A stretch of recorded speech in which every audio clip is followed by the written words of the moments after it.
आज हम डिस्कस करेंगे क्वेश्चन नंबर 6 का पार्ट 2, जिसमें कि हमारा जो टॉपिक होगा दैवीय कृत्य, एक्ट ऑफ गॉड। क्या है दैवीय कृत्य, और अगर हमारे एग्जाम में क्वेश्चन आता है तो हम इसका आंसर कैसे लिखेंगे। ठीक है, और ये क्वेश्चन हमारे एग्जाम में बहुत ज़्यादा पूछा जाता है, बहुत ज़्यादा इंपॉर्टेंट है, इसलिए बहुत ही सीरियस होकर इसका आंसर समझिएगा, कैसे इसका हम आंसर देंगे एग्जाम में। तो जो दैवीय कृत्य है, अगर हम इसको जनरल भाषा में समझें, नाम से ही आपको समझ में आ रहा होगा, दैवीय कृत्य यानी जो ईश्वर के द्वारा जो कार्य किया जाए। ईश्वर यानी जो नेचर के द्वारा कार्य किया जाए। जैसे बारिश करना किसी इंसान का काम है? नहीं। बारिश करना, तूफान लाना, चक्रवात, आंधी तूफान, ठीक है, ज्वालामुखी फटना, भूकंप लाना, ये सब किसी इंसान का काम थोड़ा नहीं है, ये तो ईश्वर का या नेचर का काम है। ठीक है, ये नेचर के द्वारा समय समय पे होते हैं। ये घटनाएं किसी इंसान के द्वारा रोकी नहीं जा सकती हैं कि भाई भूकंप आ रहा है और भाई हम रोक लेंगे इस दुर्घटना को, नहीं रोक सकते हो। और इसके द्वारा अगर किसी को क्षति हो जाती है तो यहाँ पर प्रतिवादी उत्तरदायी नहीं होता है।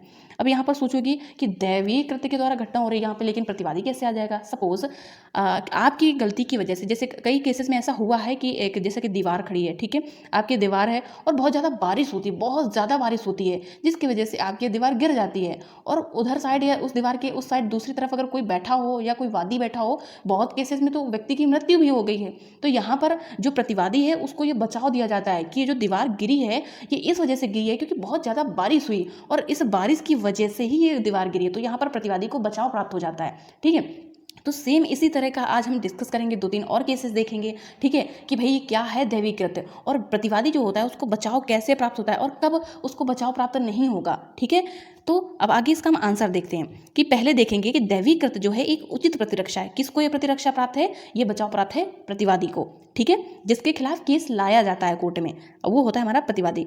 और इस तर्क को कठोर दायित्व के नियम के अंतर्गत दायित्व के लिए भी एक वैध प्रतिरक्षा के रूप में माना गया है। जो कठोर दायित्व का जो नियम है इसमें एक वैध प्रतिरक्षा के रूप में माना गया है। और ये कठोर दायित्व का सिद्धांत दिया किस मामले में गया था, रॉयल एंड फ्लेचर के मामले में दिया गया था। ठीक है, दैवीय कृत्य भी एक प्रकार की अनिवार्य दुर्घटना है। अंतर केवल इतना है कि दैवीय कृत्य के अंतर्गत प्रतिफलित क्षति अत्यधिक वर्षा, आंधी तूफान, ज्वार भाटा, ज्वालामुखी विस्फोट आदि जैसे प्राकृतिक बलों के कारण जो क्षतियां होती हैं ये प्राकृतिक बलों से होती हैं। ठीक है, जो पोलक है एक विद्वान है, इन्होंने कहा था कि प्राकृतिक जो दैवीय कृत्य है, दैवीय कृत्य प्राकृतिक क्रियाओं के अप्रत्याशित परिचालन को कहते हैं। ठीक है, यानी जो दैवीय कृत्य होता है ये प्राकृतिक क्रियाओं के द्वारा होता है। ठीक है, और जिसका कि मनुष्य असाधारण बुद्धि का प्रयोग करके भी पूर्वानुमान नहीं कर सकता है। ठीक है, जो भी ये जो प्राकृतिक आपदाएं, जो भी प्राकृतिक घटनाएं दुर्घटनाएं होती हैं, तो इंसान व्यक्ति जो होता है, एक साधारण मनुष्य जो होता है, वो असाधारण बुद्धि लगा करके भी ऐसी घटनाओं का पूर्वानुमान नहीं कर सकता है। ठीक है, अब इसके 2 आवश्यक बातें हैं। पहली बात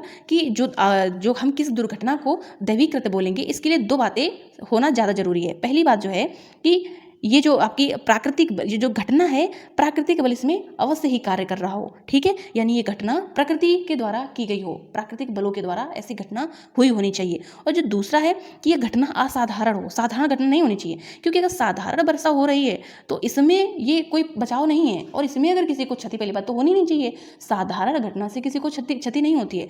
अगर उसमें भी साधारण घटना से क्षति हो रही है तो फिर वादी जो प्रतिवादी होगा उसको बचाव प्राप्त नहीं होगा। ठीक है, जब बहुत ही ज़्यादा बारिश होगी, असाधारण घटना होगी, तभी प्रतिवादी को बचाव प्राप्त होगा। ठीक है, और ऐसी न हो जिसका कि पूर्वानुमान किया जा सकता हो या फिर युक्ति सावधानी बरत करके जिसकी रक्षा की जा सकती हो, ऐसी घटना नहीं होनी चाहिए। ठीक है, कि जिसका पूर्वानुमान किया जा सकता हो या उस घटना को रोका जा सकता हो। ठीक है, ऐसी घटना नहीं होनी चाहिए, वरना उसको फिर दैवीय कृत्य हम नहीं मानेंगे।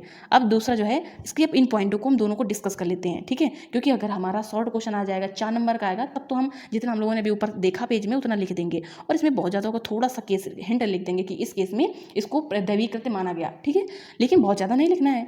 और अगर ये हमारा जैसे कि आ जाएगा लॉन्ग क्वेश्चन में 3 पॉइंट दे देगा, उसमें डिस्कस करना होगा, तब तो हम 1-2 केसेस भी लिखना पड़ेगा, तो हम कुछ केसेस लिखेंगे। ठीक है, जैसे CCS यूनिवर्सिटी में 10 नंबर का भी आ जाता है कभी कभी, तो वहाँ पर हम थोड़ा केसेस भी लिखेंगे, पॉइंट को भी बताएंगे, डेफिनेशंस भी लिखेंगे। ठीक है, थोड़ा सा ज़्यादा एक्सप्लेन करेंगे, 2 से 2.5 पेज का आंसर लिखेंगे हम। ठीक है, तो अब ये जो पहला पॉइंट है इसको देख लेते हैं। पहला पॉइंट क्या है कि प्राकृतिक बल अवश्य कार्य कर रहा हो, कि जो घटना हो वो प्राकृतिक बल उसमें जरूर हो, किसी इंसान के द्वारा वो घटना ना हुई हो। अब एक हम केस देख लेते हैं। एक केस है रामलिंगा नडार वर्सेस नारायण रेड्डी यार। ये जो मामला है, इस मामले में क्या हुआ था कि इसमें न्यायालय ने यह धारित किया कि किसी अनियंत्रित भीड़ के के आपराधिक क्रियाकलापों को जिसके अंतर्गत प्रतिवादी की लॉरी के द्वारा परिवहन किए जा रहे माल को लूट लिया गया, ये दैवीय कृत्य नहीं है, ठीक है। और सामान्य वाहक के रूप में प्रतिवादी इस माल की हानि के लिए उत्तरदायी होगा। इस मामले में हुआ क्या था बेसिकली कि जो प्रतिवादी होता है वो एक लॉरी यानी ट्रक में माल लेकर के जा रहा होता है, एक अनियंत्रित भीड़ के द्वारा इस माल को लूट लिया जाता है। तो प्रतिवादी जो तर्क देता है, प्रतिवादी कहता है कि यह एक दैवीय कृत्य है और उसको यहाँ पे बचाव प्राप्त होना चाहिए। तो न्यायालय ने यह कहा कि ये एक दैवीय कृत्य नहीं है, क्योंकि दैवीय कृत्य में जो घटना होती है उसमें प्राकृतिक बल होता है, यानी जैसे बारिश होती है वो इंसान के द्वारा थोड़ा नहीं होता है, और ना भूकंप आंधी ये इंसान के द्वारा नहीं होता है, इसमें प्रकृति का बल होता है, ठीक है।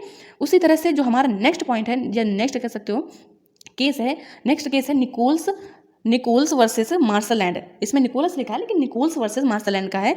ये इसका पॉइंट है कि घटना असाधारण अवश्य हो, ये घटनाएं साधारण नहीं होनी चाहिए, असाधारण होनी चाहिए, ठीक है। निकोल्स वर्सेस मार्शल के जो मामला है, इस मामले में हुआ क्या था इसके हम आपको बता देते हैं फैक्ट। बेसिकली इस मामले में ये हुआ था, जो प्रतिवादी होता है वो अपने खेत में जल के आने के जितने भी स्रोत होते हैं उन सभी को बंद करके एक बांध बना देता है, ठीक है। और जिससे जब बारिश होती है तो पूरा पानी इसके एक झील में बन जाती है, झील और उसी में भर जाता है पानी, ठीक है। लेकिन बारिश इतनी ज़्यादा होती है कि सारे बांधों जो बांधक बने होते हैं, बंधनों को तोड़ करके वो वहाँ से पानी बाहर बहने लगता है, बहुत तेज, उसका प्रवाह इतना तेज होता है कि जो वादी के 4 पुल बने होते हैं इन पुलों को भी वो तोड़ देता है। ये प्रवाह इतना ज़्यादा तेज होता है क्योंकि बारिश ही बहुत ज़्यादा तेज होती है, ठीक है। तो फिर यहाँ पर जब वादी न्यायालय जाता है और कहता है कि प्रतिवादी के द्वारा ये जो झील बनाई गई थी और इस झील के टूटने के कारण पूरा पानी जो है इसका प्रवाह हमारे पुलों की तरफ आया और हमारा जो पुल है वो टूट गया, तो अब इसको रेमेडी यहाँ पे दिलाई जाए, क्षतिपूर्ति इसको करवाई जाए, जो उसको नुकसान हुआ है उसकी भरपाई करवाई जाए। तो न्यायालय ने ये कहा कि ये जो असाधारण वर्षा हुई है तो ये एक दैवीय कृत्य है, ठीक है। तो ये जो असाधारण घटना के द्वारा जो क्षति हुई है तो यहाँ पर प्रतिवादी को बचाव प्राप्त होगा और वादी को यहाँ पे कोई क्षतिपूर्ति नहीं दी जाएगी, ठीक है। यानी प्रतिवादी के ऊपर यहाँ पे कोई कार्रवाई नहीं की जा सकती है, क्योंकि अगर साधारण बारिश होती तो इसका बांध टूटता ही नहीं और ये झील में पानी भरा रहता, लेकिन असाधारण वर्षा की वजह से बांध टूट गया जिसकी वजह से वादी को नुकसान हो गया, ठीक है। तो यहाँ पर जो है ये तर्क दिया गया कि ये एक दैवीय कृत्य है, ठीक है।